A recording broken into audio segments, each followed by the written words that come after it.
you're not lifting the clutch up to move off. You've got to connect these clutch plates together, and not just that, make them connect and fuse together as one, so that they turn as one. Because one's turning more than the other, and what a stall is when they rip apart.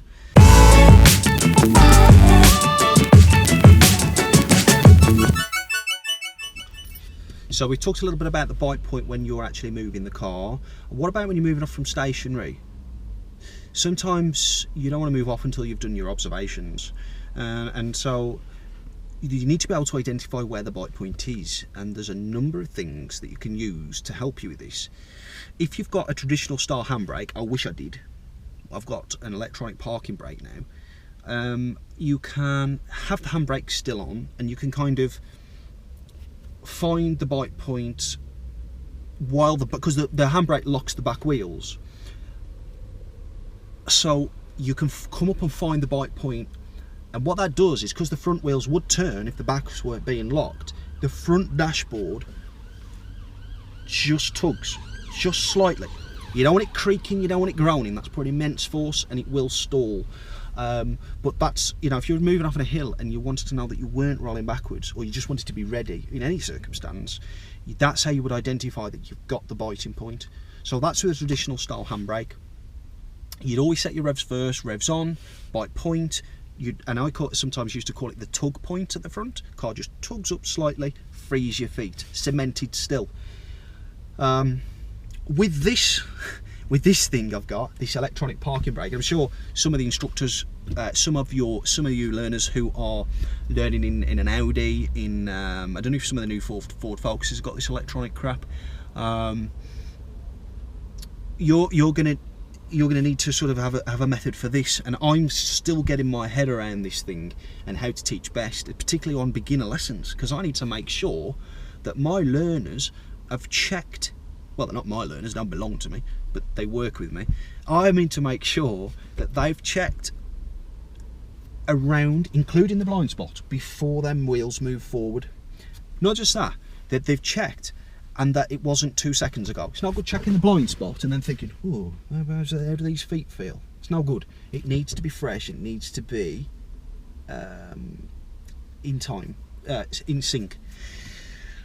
So what I'm doing is, it's actually good in a way, because what it forces is to teach the holding bite point.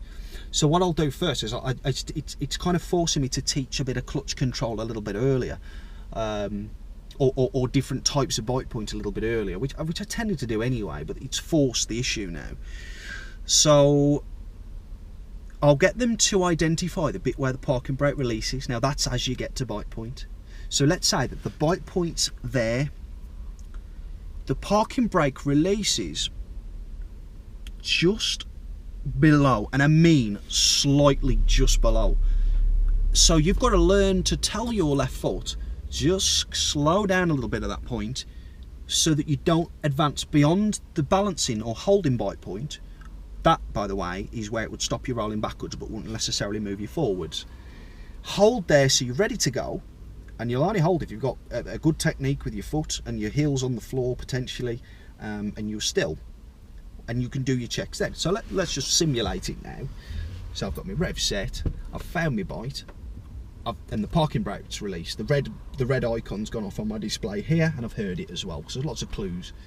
I'd freeze the car, this is what I'm teaching anyway, and then I'd say, right, keep your feet still, we're not going to move until we've done the checks. So we usually start at the left, check, check, check, check, check, back forward, increase just a bit of revs, start to lift the clutch, and then freeze the clutch.